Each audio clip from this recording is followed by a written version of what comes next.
everybody. Welcome to another episode of the Food History Happy Hour. I'm your host, Sarah Wasberg Johnson, also known as the Food Historian. We are back in my library, and today is Juneteenth. So, I thought we might talk a little bit about some of the things going on around that today. How's everybody doing tonight? I've had kind of a long week. For those of you who know me outside of the food historian world, know that I work at the Hudson River Maritime Museum in Kingston, and we're going on a giant fleet sail on the Hudson River tomorrow morning. And I built a whole website, and my colleagues and I put together this giant Google map of all the historic sites and landmarks on the Hudson River. Hi, Carla. Speaking of colleagues. Is my air conditioner loud? Can you hear it? I think I might turn it off. Hold on. I'm going to go turn the air conditioning off. Hi, Marty.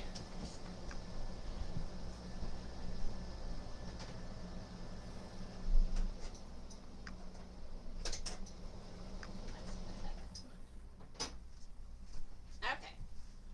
That's a little better. Sounds better anyway. Yes, if anybody wants to check it out, I'm going to drop the link in the comments. Oh, weird. I don't know what that is. Okay. Anyway, so that's what I've been working on for the last week. And it's been a little crazy, which is why you haven't heard too much from me on the Food Historian page. It's also why you haven't heard any from me in any blog posts or e-blasts or anything like that. Because I've just been doing that all the time. So today's Juneteenth. I'm very pleased to see that it's getting a lot of attention in the mainstream media from white people.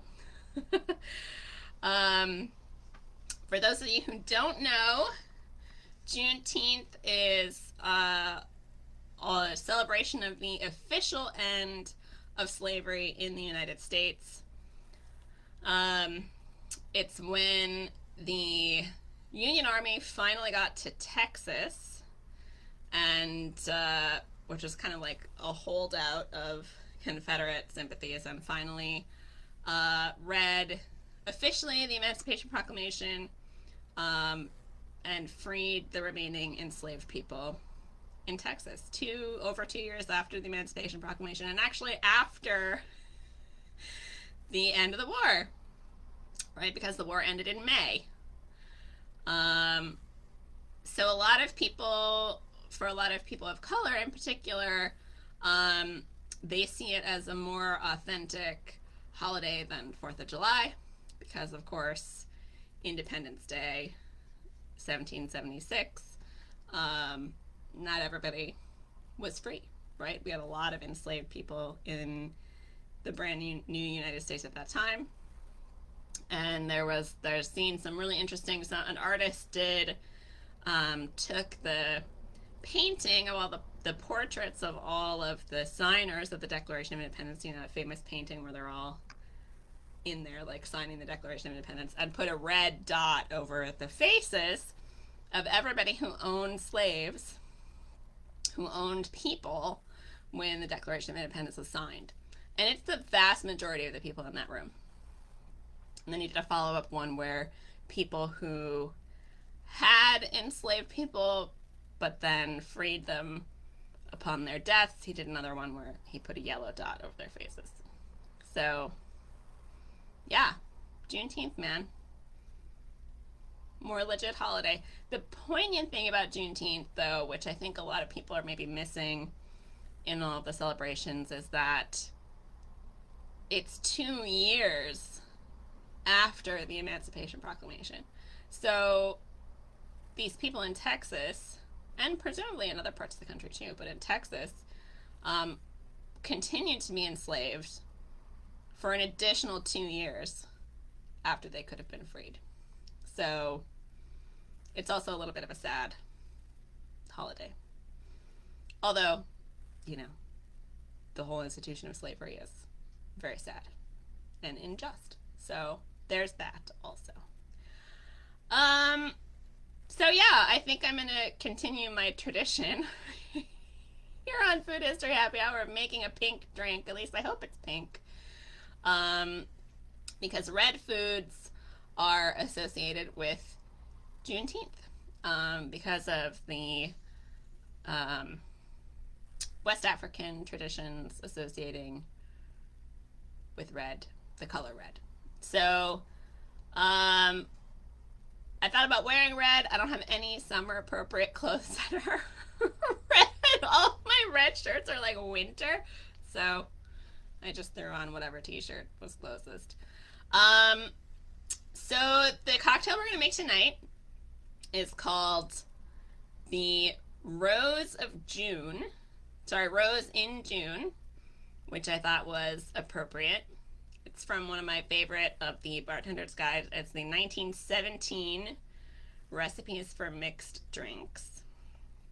And it calls for raspberry syrup, which is a very common ingredient in historic cocktail recipes.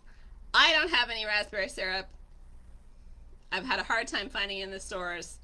Didn't really want to order raspberry syrup off the internet. So, and also because I decided today that I was going to make this cocktail, we're going to cheat and use some strawberry jam instead of raspberry syrup. I don't even have raspberry jam. I'm sorry, you guys. So it's not super authentic. I mean, you want it to be super authentic, find raspberry syrup and use that instead. I'm also cheating with bottled juice. Hi, Heather. Long time no see. All right, so the recipe is pretty straightforward. It's the juice of 1 orange, the juice of 2 limes, a jigger of raspberry syrup, a jigger of gin. You shake it with ice. You strain it into a Collins glass. I actually have a new Duralex Picardy glass that I just ordered. And then you fizz it with soda water, which I thought, in part because of the name, was very appropriate today and the color, but also it sounds very refreshing. So that's what we're going to do. Very funny, Anna. Anna says cheaters are pumpkin eaters. Wrong food group. Yeah, I guess we'll save the pumpkin eating for fall. All right, so I'm going to start with my shaker, right, and some ice.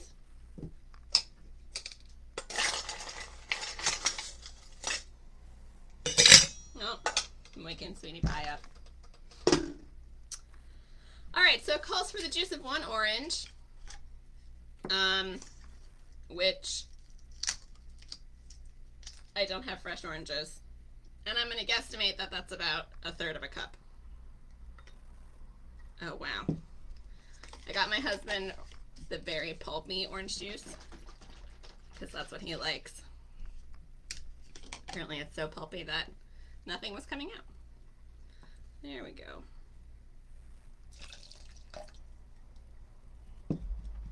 There's our orange juice. And it calls for the juice of 2 limes, which I'm going to say is also 1/3 of a cup. It's probably more like 1/4 of a cup, because each lime is usually 2 tablespoons, and 2 to 4 tablespoons is 1/4 of a cup, I think. All right. So there's that. And it calls for 2, I think it's 2, where are we? Oh no, a jigger of raspberry syrup. Sorry, I was looking at other recipes that called for fresh strawberries. Hi Liz, happy Juneteenth. We're making a red drink. Okay, so a jigger of raspberry syrup is about 1 ounce. So I'm gonna break up this jam here. Oh my gosh, there's all these beautiful giant pieces of strawberry in here. So I'm gonna do just a spoonful, because that sounds good. Yum. I do love that jam. And hi Becca, happy Juneteenth. We're making the Rose in June cocktail, and it calls for a pretty sure a jigger. Let's double check. Yes, a jigger of gin, which is 1.5 ounces. So 1 ounce and a half. Alrighty. I'm excited for this, you guys. Oh, I love this gin. It smells so good.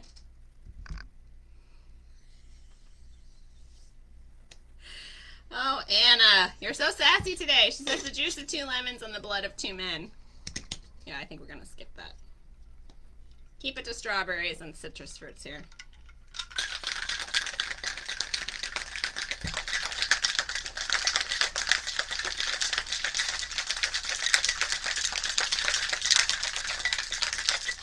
Alright, we'll see if this strains properly.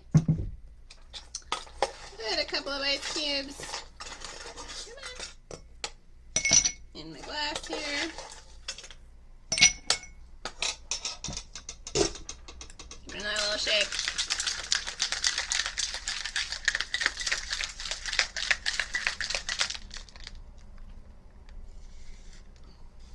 We'll see if it's pink. Oh, it's kind of a sad pink. But that's okay. It's not very rosy colored. I'll hold it up in a minute. It is a little pink. It probably would have been more pink with the raspberry syrup rather than strawberry jam. And then we fizz it with some seltzer. A little bit of a stir. So there we go. It's not very pink. I'm sorry. It's not red at all. It is very pale pink, which is maybe a metaphor, but anyway. We'll give it a taste.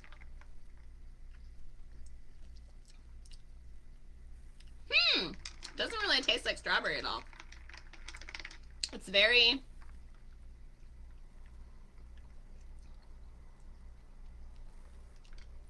It's very lime forward with a hint of orange.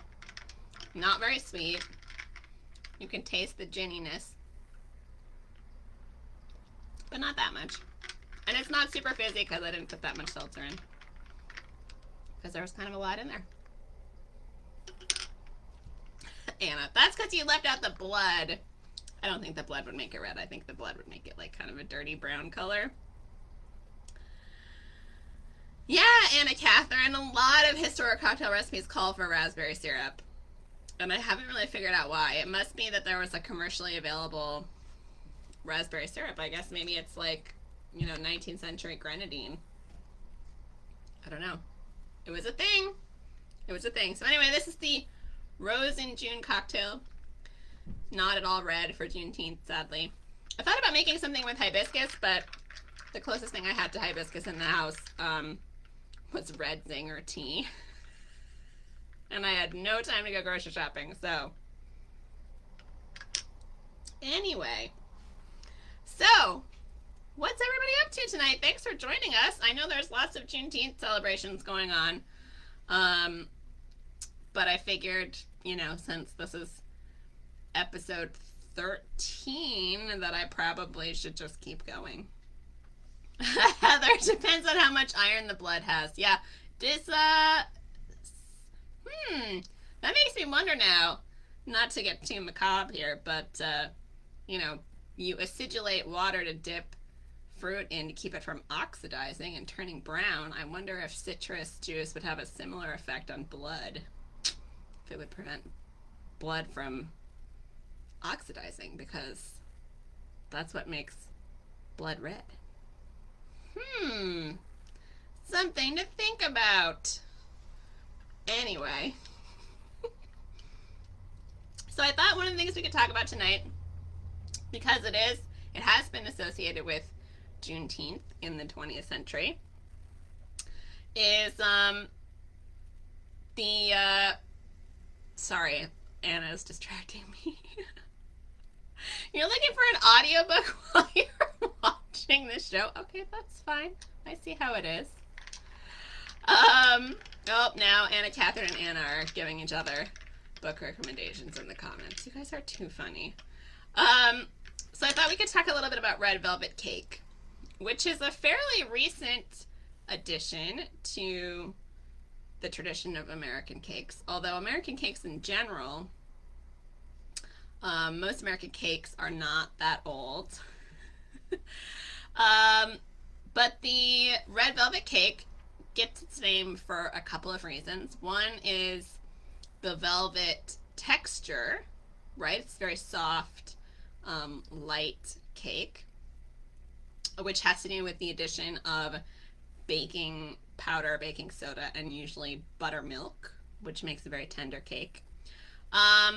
But the reason why it's red, even though it's a chocolate cake, is that cocoa powder, like regular processed cocoa powder, is a little bit reddish brown, and it interacts, helps with the chemical reaction between the baking powder, baking soda, and the buttermilk. And that chemical reaction gives it a little bit of a reddish hue. So if you want your chocolate cake to be really dark, use Dutch processed cocoa, which does not have those same kind of acids in there. But if you want your red velvet cake to be kind of reddish without resorting to any kind of food coloring, use the regular cocoa. So that's kind of where it gets its name. I think in large part it becomes associated with Juneteenth because of the red color. And definitely it's popularized by the Waldorf Astoria Hotel. There's also, I believe, a food coloring company which claims it invented red velvet cake in the 1920s, although it clearly exists before that, although not in as widespread use. And of course, nowadays, people looking to get away from like red number 40 and other artificial colors are turning to things like beets and beet juice to make sure that their red velvet cake is red. The other interesting thing about red velvet cake is that it usually has some kind of cream cheese based frosting, which is a little bit atypical for anything other than carrot cake. But it's so funny, like when I was growing up, I had red velvet cake like once or twice before, and I didn't really realize that it was chocolate. Like I didn't know that until I was older. I think in part because I'm pretty sensitive to artificial flavorings, and red in particular tastes very bitter to me. So like I can't eat red frosting. It's gross. So I think that's probably why, commercially tinted red velvet cake, I can usually just taste the red food dye. So, but not everybody has that same problem. So, and definitely, I know a lot of people love red velvet cake. I feel like it's kind of like pumpkin spice now. Like there's kind of red velvet everything. I think I saw like red velvet cereal somewhere. That was weird. But anyway, so that's why it's called red velvet cake. What else do you guys want to talk about? Let's see, I did a talk on victory gardens, which was fun last week. And I might be doing it again. I got another request, so keep your eyes peeled in the future. But one of the things that we talked about was the propaganda around victory gardens in World War II and who it was directed at. And it was largely directed at white, suburban, middle and upper middle class people. So people who were not already vegetable gardening. And there's almost no propaganda for victory gardens directed at Black Americans. There is, however, a fair amount of propaganda directed at Black farmers during World War II, which is interesting. There's a film called Henry Brown Farmer. I believe it's from 1942, which I have shared on my blog before. And then just recently, I found, where is it? Oh, I don't remember now. I found another publication directed specifically from the USDA to Black farmers. And one of the things, it was interesting, one of the things that touted was the Rural Electrification Act, which started in the 1930s, 1933. But they were talking about how many Black farms had electricity now and how that could help with the war effort. You guys are having like a whole conversation in the comments. Oh, Anna Catherine says humans have a huge visual bias. There are cross-modal aroma and taste effects that are greatly influenced by sight. So I think I might be a little bit of an exception to that rule because I generally don't care what my food looks like so long as it tastes good. And I am often disappointed by food that looks pretty but is not very tasty. So maybe I'm less impacted by that than most humans. But yes, definitely I think a lot of people prefer colorful things or pretty things. Whereas I'm like, I don't care what it looks like. Your cake fell over? That's fine. As long as it's clean, I'll eat it. Oh, you're serving me a plate of something that looks like barf? That's fine. Does it taste good? I'll eat it. That kind of thing doesn't really gross me out or anything, so. But yes, I think Anna Catherine is right that most people are not like that. So anyway, it was just very interesting looking at the Victory Garden propaganda and seeing who was missing. Another group that was missing that, okay, now Anna Catherine is talking about your brain interprets things that are darker colored as sweeter and more fruity. I don't know that I agree with that, Anna Catherine, because I generally don't like red wine because it's not fruity and sweet. But again, I don't think I'm a typical human, so at least not when it comes to food. All right, back to Victory Gardens. So the other poignant thing that I found out when I was doing my Victory Garden research was that Japanese internment camps, sometimes called incarceration or concentration camps during World War II, were purposely built on marginal land because the federal government hoped that the incarcerated Japanese people, most of whom were agriculturalists and farmers, they had hoped that they would improve this crappy land with their farming skill. Which, pardon my French, is really shitty. So, yeah. Another thing is that the food in the camps was really quite terrible. You know, it's like commodity foods and canned goods. And so people who are used to eating a lot of fresh vegetables, like many Japanese people in California, for instance, they sometimes were brought there specifically to farm or to work in canneries, which again, I'm like prison labor and not so great. But they did also plant victory gardens. Sometimes they were encouraged to plant victory gardens. Sometimes it was more of an act of resistance to plant victory gardens because some of the things you needed for gardening were kind of contraband, like tools. But a lot of Japanese people did garden. The other horrible thing to come out of Japanese internment is that they were such good farmers and agriculturalists.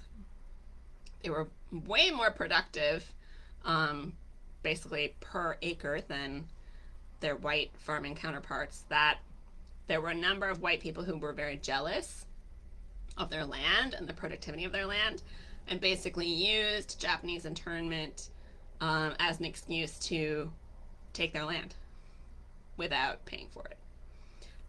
So a bunch of farmers, you know, people left with a suitcase and the clothes on their backs, and they came back after the war and everything they owned was gone. Their house was occupied by somebody else, their farm was occupied by somebody else, and they had nothing. So that's really shitty. And we lost a whole generation of Japanese farmers because of it. Some of them were able to retain their land and go back to farming afterwards. There's a couple of stories about sympathetic neighbors who sort of kept up their farms and things for them while they were gone, and then they were able to come back to their land afterward. But that was more the exception than the rule. So there's a lot of really great resources I found online about Japanese internment camps and victory gardens and Japanese agriculturalists, largely in California, but all over the West Coast prior to the war. So, interesting stuff, you guys. That's about all of the research I've been able to do lately because of my project at work. But I'm hoping in the next couple of weeks I can get back to that. I'm hoping tomorrow, in fact, that I'm going to be able to catch up on some of my food historian stuff and work on the book, my poor neglected book. I don't know if I'm going to make my end of summer deadline, but I'm going to try. So, what else did I say we were going to talk about tonight? Does anybody have any questions?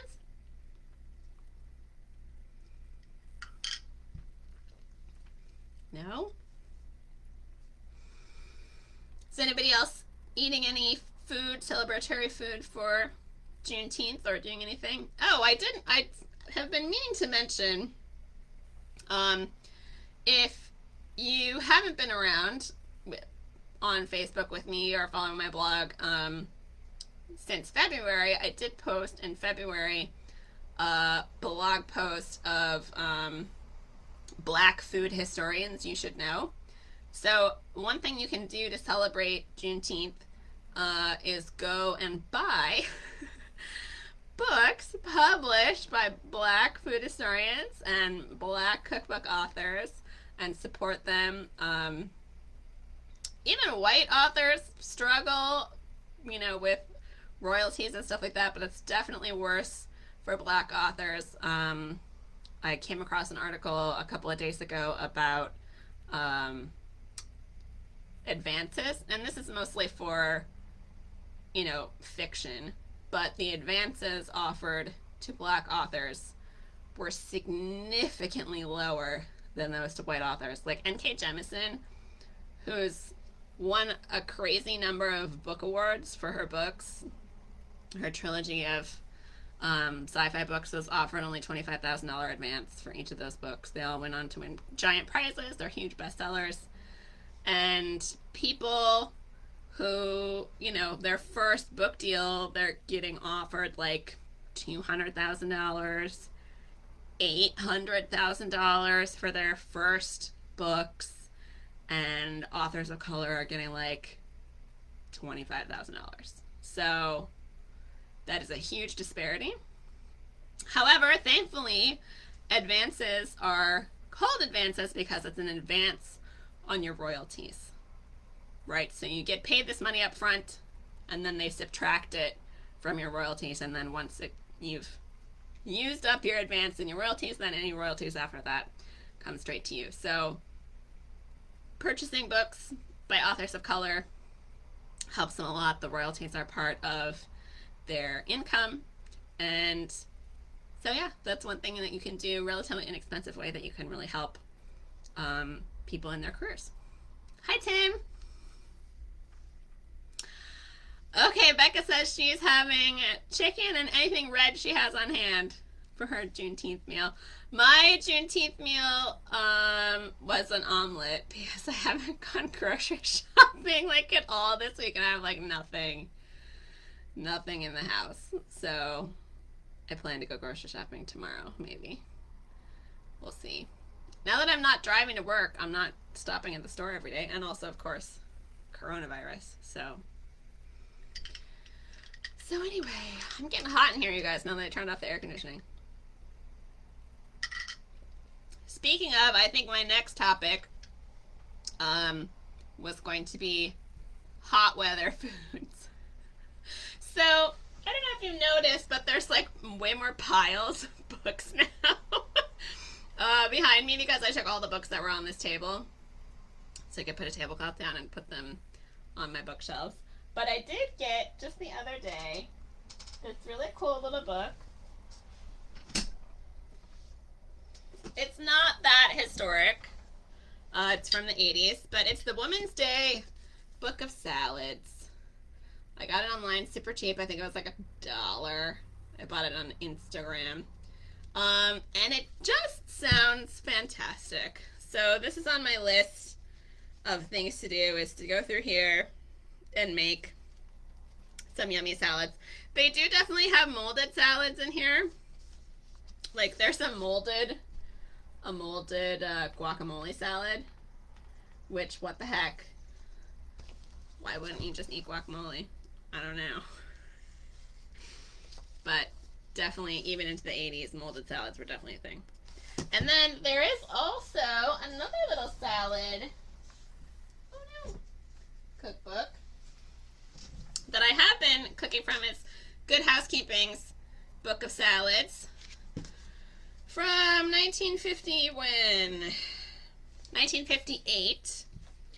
And I did actually make, and I took some pictures and I haven't posted it yet, but I did make potato salad with creamy sauerkraut dressing that I thought was pretty good. You know, I didn't think it was bad. My husband loved it. Loved it. So, the recipe's a little off though. It calls for basically 2/3 of a cup of liquid and 1/3 of a cup of mayonnaise, which is super liquidy. I didn't put quite that much in. It calls for skim milk. I'm not putting skim milk in my mayonnaise if I'm also putting sauerkraut juice in my mayonnaise. And there's a couple other salads in here that I thought were interesting. Where is it?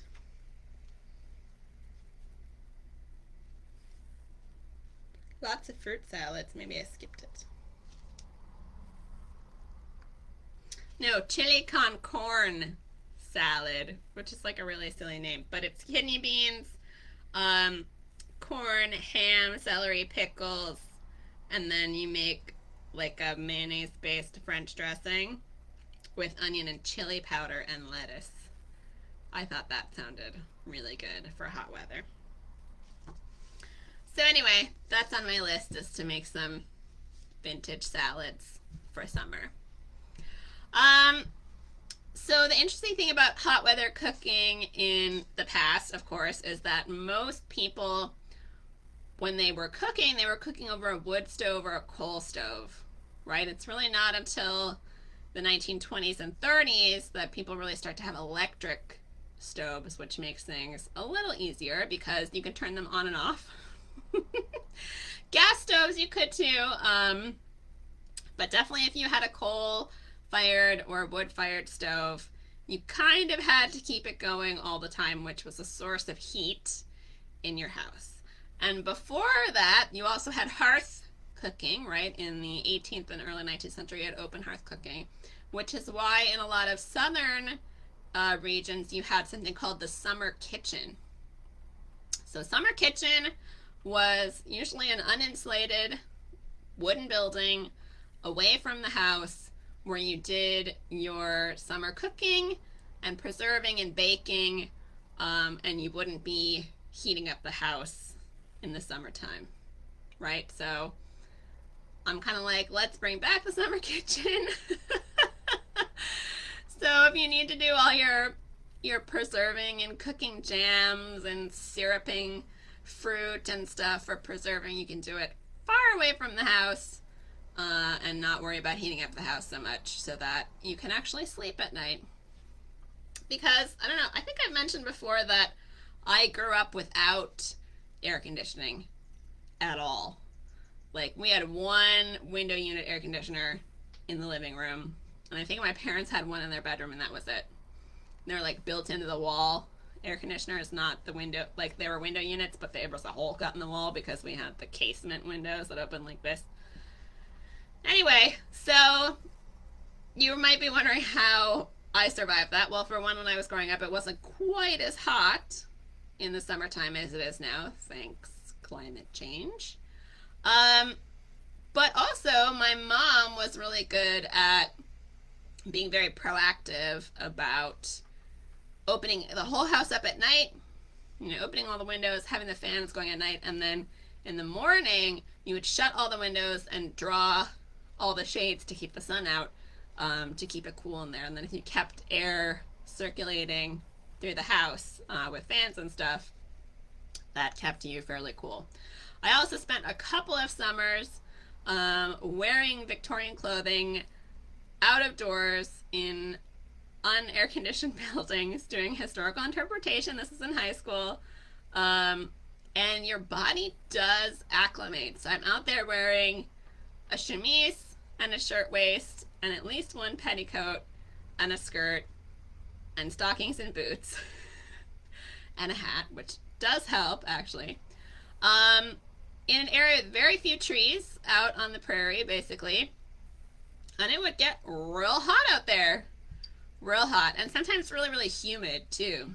And, you know, people ask sometimes, a lot of historians, especially living history interpreters, well, what did people do before there was air conditioning? And it's like, they suffered. That's the answer. They suffered. And sometimes people died, right? But they did have some tricks like, you know, wearing long sleeves if it's a crisp fabric like cotton or linen, especially if it's light colored, can actually keep you cooler than if you're in a tank top. And then, like I said, those tricks about opening up the house and circulating air through the house at night when it cools down, and then shutting up the house during the day. Of course, that only works if it actually cools down at night. If it doesn't, you're in trouble. And then also historical peoples, I think I've talked about before refrigeration, if you couldn't afford an ice house, right? If you couldn't harvest your own ice in the wintertime and afford to keep it for summer, which only really very wealthy people or people who had large farms and equipment could do that. People would put their things that they needed to keep cold, and you'd keep that in the cellar. Or sometimes people would put them down in a well where the cold water would leach the heat out of whatever you were putting down there, like, you know, your milk jars or cream jars or things like that. So sometimes you would go to the well and you'd see all these strings of stuff going down into the well, and you had to like pull it up to see what was there. And then, of course, on picnics, we talked about picnics a couple weeks ago. When you're going on picnics, if you're picnicking anywhere where there's running water, you can sink your things that you need to keep cold in a stream, because the running water will leach the heat out of whatever you put in there. So particularly melons, like watermelons and things like that, people would weight them with rocks in a running stream, and that would chill them, essentially, because it's much nicer to eat cold watermelon than it is to eat warm watermelon. So these are all the little tricks that historical people use to kind of beat the heat. So we can use those tricks too. There is also, you know, very early ancient peoples, you know, I've done some research into ice, right, and ice cream, like how do we first get ice? And it was ancient peoples would make these very shallow dishes. So it's just a very thin layer of water, and you put them out at night and they would freeze, right? They would make a layer of ice on top, especially in like the more desert regions where it does get much colder at night. And then you would have ice the next day for whatever you needed, which is kind of cool. Of course, historically, like in Greece and Rome and things like that, if you wanted ice, you had to pay someone to go up into the mountains and get you snow or glacial ice. And that was how you got ice in the summertime in the ancient world. Oh, interesting. Carla says a complaint against early automobilists was disturbing the wells. So like people are just like randomly going into your farmyard to get a drink of water, and they're hauling up your cream jars. Yeah, that's annoying. I would be mad about that. Carla's an automobile historian. What? Dumping the farmer's food into the well? Because they're not being careful? Oh man, that spoils the well too. That would piss me off. Yeah, because then somebody's got to go down there and fish all the food out of the well, or it's going to rot and wreck the well. No wonder they're pissed off. I would definitely be pissed off. inconsiderate automobilists. Anna Catherine, I have not heard of these pointy-bottomed lemonade bottles of which you speak. Anna Catherine says that they made pointed bottom lemonade bottles to stick in the mud during picnics. Fascinating. I have not heard of that. Yeah, so everybody's kind of spoiled now by air conditioning, right? And I think we're also spoiled in terms of the food that we eat in the summertime. Like, I've been, one of my little decompression activities this last week was rereading almost all of the Laura Ingalls Wilder books. I can read like one in a couple of hours, you guys. They're not super complex books, but you know, talking about the spring and summertime foods where it's like cottage cheese balls and radishes and lettuce, and that's their supper, maybe with some bread or cornbread. So not a lot of heavy food, not a lot of hot foods in the summertime. And I definitely, in the summer, I always start craving, you know, like cold, crunchy things. So, and Catherine, if you have a link to what they look like, the lemonade bottles, I would like to see that. You should put it in the comments. So anyway, I think that's all I said I was going to talk about today. Right? Did I say anything else? What else did I say? Talked about red velvet cake, hot weather foods, victory gardens. Oh, and then I put and more. Well, the and more is supposed to come from you guys. So if anybody has any questions, you should ask them. Oh, I do have, speaking of rural electrification and electric refrigeration and stuff, I now have in my collection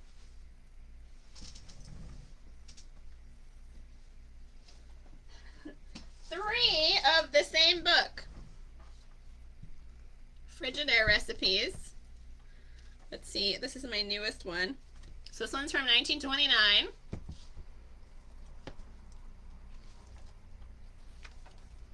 Oh, never mind, they're not the same. This one is General Electric. This one is from 1927. And this one is also General Electric from 1928. So this is the third edition. Ooh, Anna Catherine shared the link for the bottles. Yay. So definitely when electric refrigeration comes around, recipes start to change a little bit. You get something called icebox pie, which is essentially prepared sweetened biscuits like graham crackers or Nilla wafers or things like that that you mix with cream and maybe like some kind of fruit or something like that. And you put them in the fridge overnight and the cream like softens up the crispy thing and then you can slice it. Liz, thank you for reminding me. Liz asked, did you cover racial stereotypes in food advertising? I did not. So we could definitely talk about that. There's been, I don't know if everybody has heard this yet, but Aunt Jemima is getting rid of Aunt Jemima, which has been a little controversial with some people because, of course, she was based on a real person, although the name Aunt Jemima is from a fairly racist song from the 19th century. But it's in kind of this class of food advertisements, much of which has gone away, but there are still some lingering residues, we'll say, of these racist stereotypes, one of which was Aunt Jemima, another of which is Uncle Ben. And you'll notice that they both say aunt and uncle because terminology of what you would call an older enslaved person, if you were a white person in the South, is you would call them aunt or auntie or uncle, and it was kind of a derogatory term Uncle Tom's Cabin, right? He's Uncle Tom because that's a slang term used to refer to an older person, an older black person who is enslaved. And it's so you don't have to call them Mr. Which, of course, Mr. is a version of master, right? So that's where that comes from. So that's one racist trope that's associated with that. The other is that black people in America, for most of American history, have done the bulk of the cooking, particularly the difficult manual labor around cooking in the United States for a lot of people. Not everybody, obviously, but particularly, that was Sweetie Pie, particularly in the 18th and early 19th century before the end of slavery in the United States, and for a long time after, food-related service positions was one of the few jobs that free black people could get after the end of the Civil War. So they're working in service positions on railroads, in hotels, on steamboats, things like that, and they're still kind of subservient service-based roles. With Aunt Jemima in particular, there's the stereotype of the black mammy. And this, I think a lot of people know about the stereotype, but they don't really know the anguish behind it. So there's a couple of versions, but the black mammy is largely a woman who takes care of white children, right? In some instances, she's used as a wet nurse, which means that the white mother is not breastfeeding her own children. So she finds a black woman who has recently had children and is producing milk, and that black woman breastfeeds the white children, often at the expense of her own children.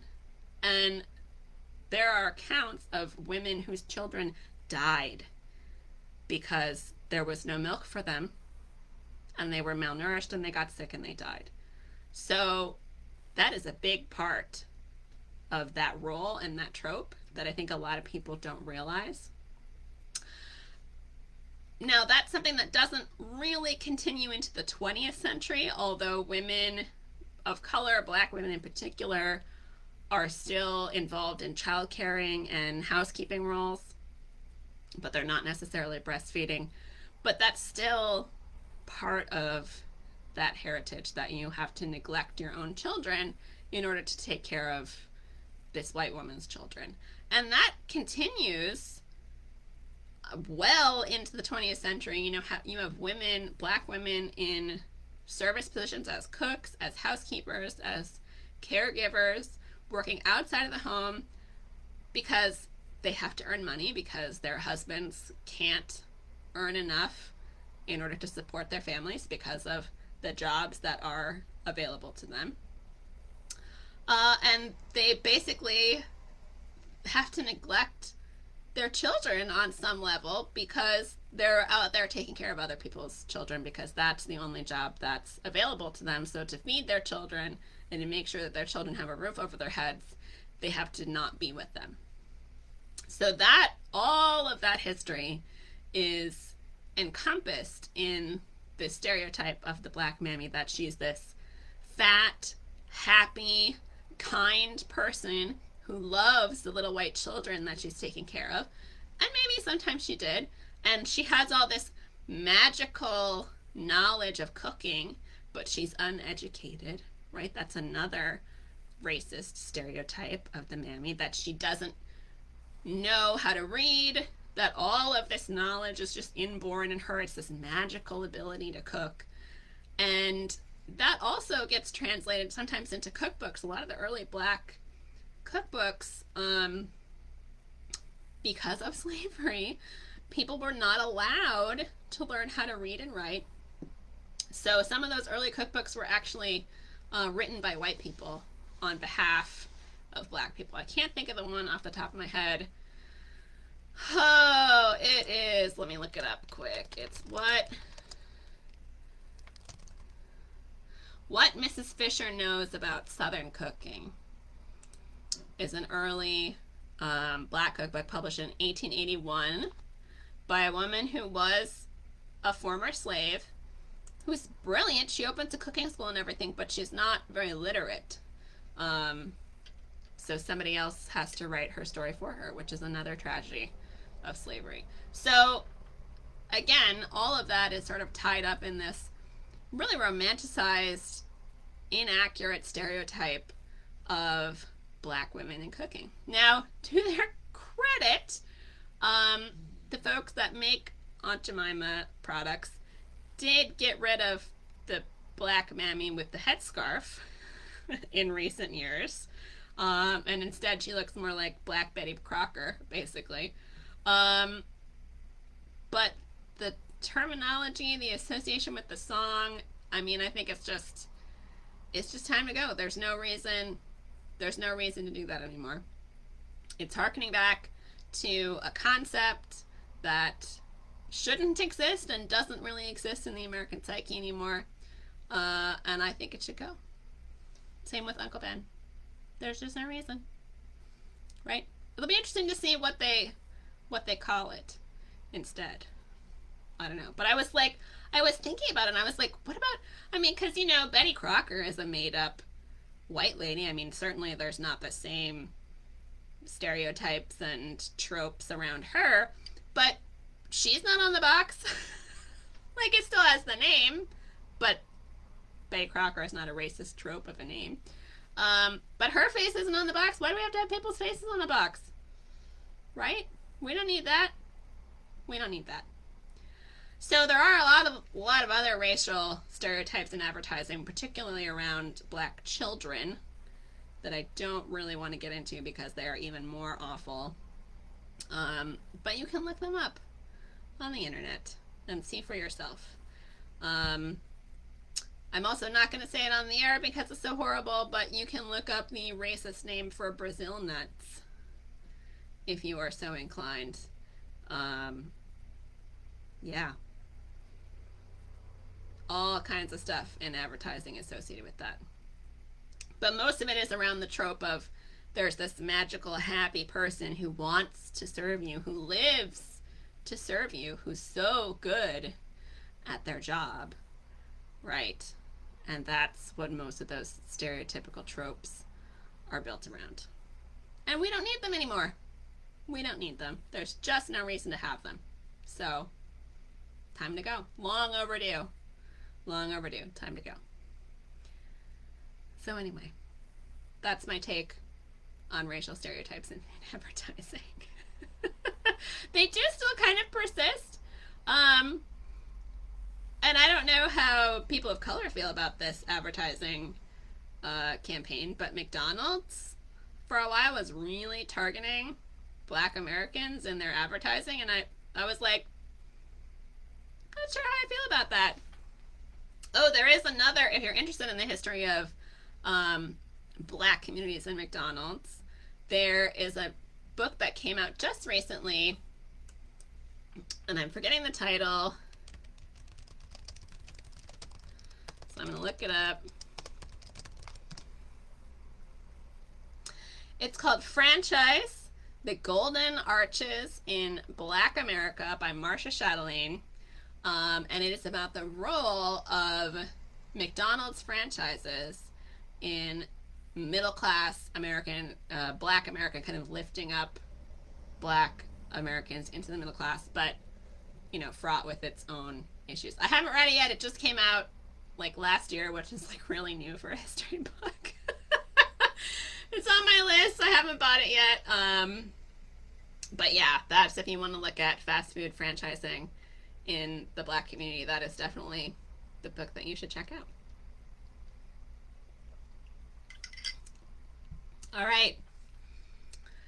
We have 5 minutes left. Do you guys have any other questions before we're done for the day? No? Much quieter in the comments this week than last week.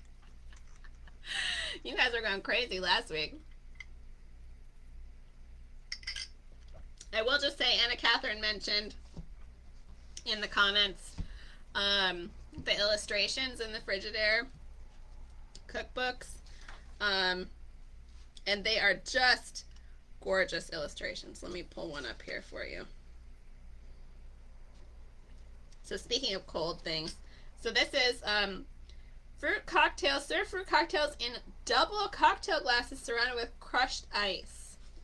So here is the beautiful image of that. Full color images throughout the cookbooks. This is one of my things. I think I told you guys that I ordered a book scanner.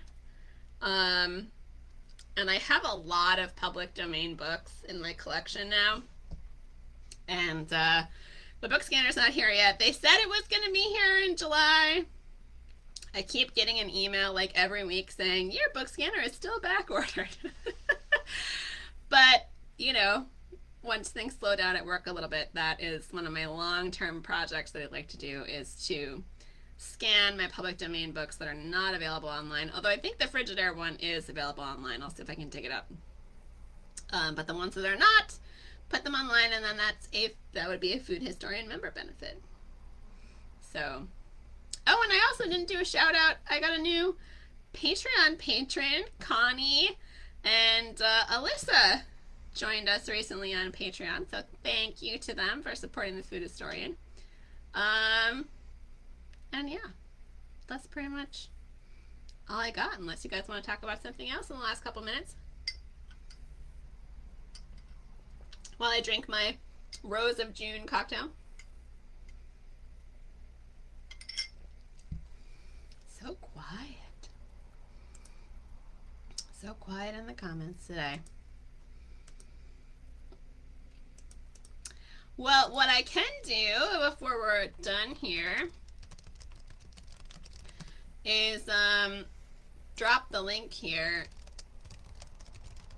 to my article, Black Food Historians You Should Know. Because if you don't know them, you should, and you should go buy all their books and support them in celebration of Juneteenth. There you go. There's the link. Did it go through? What happened? All right. Well, I'll post it again. There it goes. Oh, and Catherine, it has been a long week. I didn't even get into monuments and statues. Was talking about that at my museum with some colleagues today, about how to communicate that statues aren't really history. But that's a whole nother can of worms we can get into later. One more thing before I forget and before I go. There is another really great organization, if I can find it.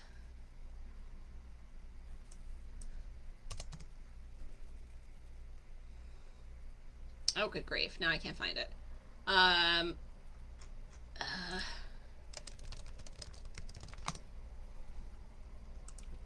The James Hemings Society, which is, they're dedicated to, you know, unearthing this contributions of James Hemings, but also food and drink professionals of African descent throughout American history. So if you want to support an organization and you're really interested in supporting Black food history and Black food historians, for Black food historians, buy the books. If you want to support Black food history research, support the James Hemings Society. They're not super well known, I don't think. But they've got a lot of really cool people involved. And they're doing pretty great work. And yeah, I'd like to see them get some more support.